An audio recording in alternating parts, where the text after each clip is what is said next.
Okay, well, here's Pinball for Android by Magma Mobile.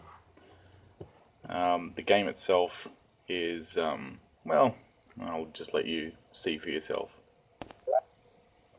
The positive thing about this game is it actually has keyboard support, which is quite surprising, but that's probably where the surprising things end, unfortunately. Don't really like to say negative things about games because I certainly don't have the ability to code good ones. However, I'll make an exception on this one. So there's a number of different tables here. You've got 7 in total to choose from. Some are pretty generic. Actually, most of them are pretty generic. But they are all free to play, which is an advantage. Honestly, I don't really think you want to pay for these if they were an in-app purchase, because they are pretty rudimentary in design compared to the other offerings on Play Store. This is the first table, so let's play this one and see what it's like. So the controls I've got mapped for the keyboard are left flipper is left shift, right flipper is right shift, and the enter key launches the ball. If you're playing with the touchscreen, it's the lower left region for the left flipper and the lower right region for the right flipper. To launch the ball with the touchscreen, it's you just hold the screen and it will charge up the plunger. So let's get on with the gameplay. This is the first interesting feature about the game. It's got jiggly balls, as you can see. The ball, when you trap it, just jiggles around, and it's a bit of an indication of the physics quality of this particular offering. Also, the ball, you really have to be quick when it comes down to the out lanes because it just rockets towards them. Again, questionable physics in this particular title. Honestly, I don't know how you can actually get a high score in here unless you're very persistent and also a devil for punishment.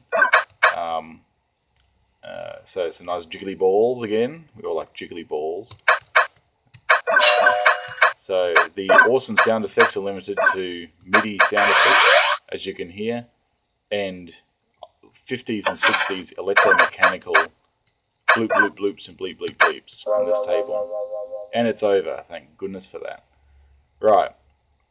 So that was the first table. I'm not going to go through each one of these because, well, you know, I'd rather like stab myself. But no, I really don't want to submit that score. It's pathetic. So I won't. But there are some, I don't know, interesting titles on here. The soccer one, yeah, it's an interesting take on pinball, but it's not pinball, really.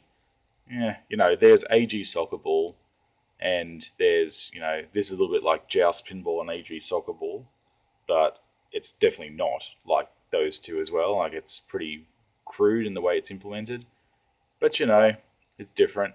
You got Space Invaders as well. It's basically using flipper bats as an excuse to shoot down aliens. It's alright as well.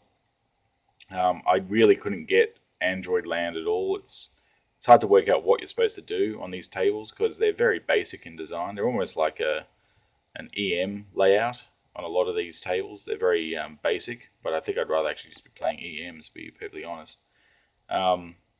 Again, there's nothing really unusual in these tables as far as sound effects goes. They're basically just bleeps, bloops, and dings, so pretty uninspiring. And I really don't understand why this particular game is ranked so highly on Google Play. It's currently in position number 1. Whether that actually means anything or not, I'm really not sure, but it's a little bit random. The thing I'd like to point out about the soccer table here, because you're probably going, get on with the gameplay, is that this table, if you played other soccer games like this, you'll know that there's actually a hump in the middle of the table. Again, you've got jiggly soccer balls this time instead of jiggly dark chrome balls, so it's excitement plus. The thing with the AG soccer ball and the joust table is it's actually got an incline in the middle, so each side of the playfield is pitched. This, however, they couldn't even be bothered implementing that. So it's just a standard pinball slope, and you just hit the ball up towards the top, and that's about it. Note the ball spin, or note the lack of the ball spin. As you can see, the graphics are very low res, pretty boring. Textures aren't great at all, which makes me wonder why this thing is actually ranked so highly. As you can see, there's an ad banner scrolling at all times throughout the app, which is pretty distracting, although I've learned to, in my time reviewing this game, to ignore that. So it's not really effective as far as a revenue generating stream goes for the app developer. It's just annoying. The other thing that you should be aware of with this app, oh look, ball stuck in the shooter lane, yay, is that the other thing you should be aware of is that you do get push notifications in this game, and the problem with that is that they appear in your status bar, and they appear as Pinball has an upgrade, but it's actually not for this game, it's for all the other Magma games that this publisher makes, and they in no way relate to the game itself. So basically it's just push advertising that's pushed to your phone, which really rubs me the wrong way as far as this sort of thing goes. And yeah, sure, it's a free game, the developer has to pay their bills somehow, but there are other ways of getting around that. If the game was quality, you wouldn't have to advertise, and you wouldn't have to put push notifications for your other titles in.